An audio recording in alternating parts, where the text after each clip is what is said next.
मध्यंतरी एका ठिकाणी म्हणजे विधिमंडळाच्या बाहेर अजित पवार यांनी डोळा मारला होता आणि तो डोळा कोणासाठी मारला होता तेव्हा सगळ्या चर्चा झाल्या. कारण बाजूला जे उभे होते ते उद्धव ठाकरे आणि उद्धव ठाकरे पत्रकारांशी संवाद साधत होते. अशा वेळेस त्यांनी त्यांच्या सहकाऱ्यांना डोळा मारला आणि हे प्रकरण इतकं गाजलं, ते भयानक गाजलं. याचा दुसरा संदर्भ असाही आहे की संसदेत एकदा अशी घटना राहुल गांधी यांच्या संदर्भातही झाली होती आणि तेही प्रकरण गाजलं.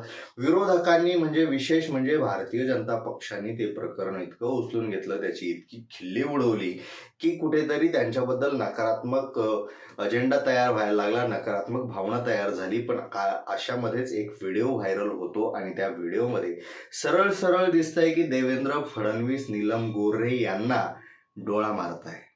आता हे प्रकरण काय? फडणवीस सारख्या नेत्यांनी डोळा मारल्यानंतर हे प्रकरण बाहेर का येत नाही, टीव्हीवर चालवल्या का जात नाही, सोशल मीडियावर का येत नाही आणि याच्यावर टीका का होत नाही, भारतीय जनता पक्ष यावर काहीच का बोलत नाही, या सगळ्या विषयांबद्दल या व्हिडिओच्या माध्यमातून चर्चा करूया. नमस्कार, मी सूरजकुमार उषाबाई सुधाकर आणि तुम्ही पाहताय बोल बिंदास्त.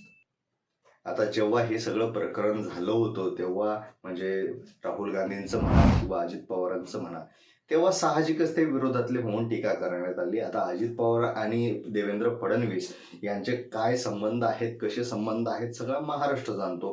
पण आता ज्या घटनेचा आपण उल्लेख केला किंवा जी घटना कॅमेऱ्यात बंद झाली आणि तो व्हिडिओ बाहेर येतोय, आता बरेच जण म्हणताय की हा मार्फ केलेला व्हिडिओ असू शकतो किंवा यामध्ये काहीतरी दुसरं तथ्य असू शकतं. हे आपल्याला अजूनही स्पष्ट नसलं तरी जे दिसतंय त्यावर आपण बोललंच पाहिजे, कारण आपलं कामच बिनधास्त बोलणं आहे. म्हणून ह्या व्हिडिओवर आपण बोलूया. विशेष म्हणजे जेव्हा अजित पवारांवर टीका झाली डोळा मारण्यासंदर्भात तेव्हा आणि या व्हिडिओचा विचार करता, कारण या व्हिडिओमध्ये खुद्द त्यांच्या बाजूला अजित पवार उभे आहेत. म्हणजे हा जो व्हिडिओ आहे तो अलीकडचा व्हिडिओ आहे, म्हणजे जेव्हा उपमुख्यमंत्री म्हणून महायुतीमध्ये अजित पवार सामील झाले त्याच्यानंतरचा हा व्हिडिओ असावा. आता अर्थातच एक शंका अशी बोलली जाते, जेव्हा मराठा आरक्षणाचा प्रश्न मोठा उद्रेक घेत होता आणि तेव्हा राज्य सरकारनं अधिवेशन भरवलं होतं, विशेष अधिवेशन.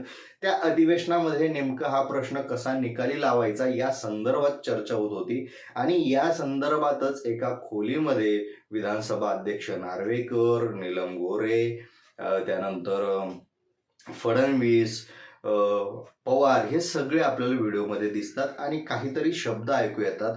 यामध्ये चर्चा अशी आहे की फक्त मराठा समाजाचा तात्पुरता निकाल काय लावता येईल तो लावूया, नंतर पाहता येईल, ही भूमिका बोलताना दिसतायत असं बोलल्या जातंय.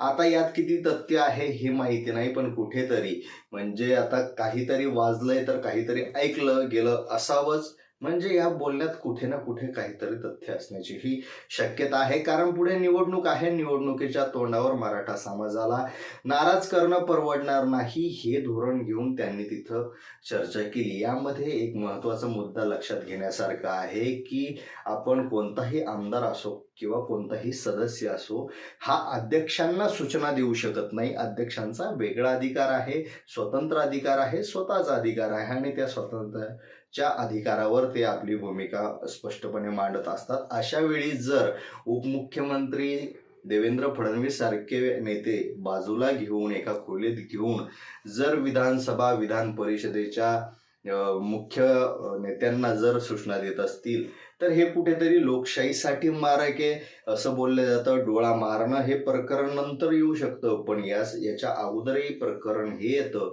की नेमकं कोणत्या अधिकारानं ते अध्यक्षांना सूचना करत होते किंवा अध्यक्षांना सांगत होते की आपण हे असं करूया. याचा काहीही संबंध नसायला पाहिजे. खरं तर हे स्वायत्त काम करत असतात, यामध्ये कोणाचाही हस्तक्षेप नसायला पाहिजे. याबद्दल तुम्हाला काय वाटतं? ही घटना जी घडली, डोळे जो मारला तो डोळा पुन्हा एकदा लोकांनी विसरून जायला पाहिजे की लक्षात ठेवायला पाहिजे, लोकांनी जाब विचारला पाहिजे का? किंवा ज्या पद्धतीनं भाजपा राहुल गांधी आणि अजित पवारांवर तुटून पडली होती त्याच पद्धतीनं या देवेंद्र फडणवीस यांच्याबद्दलही बोलतील का? याबद्दल तुम्हाला काय वाटतं कमेंटमध्ये नक्की सांगा.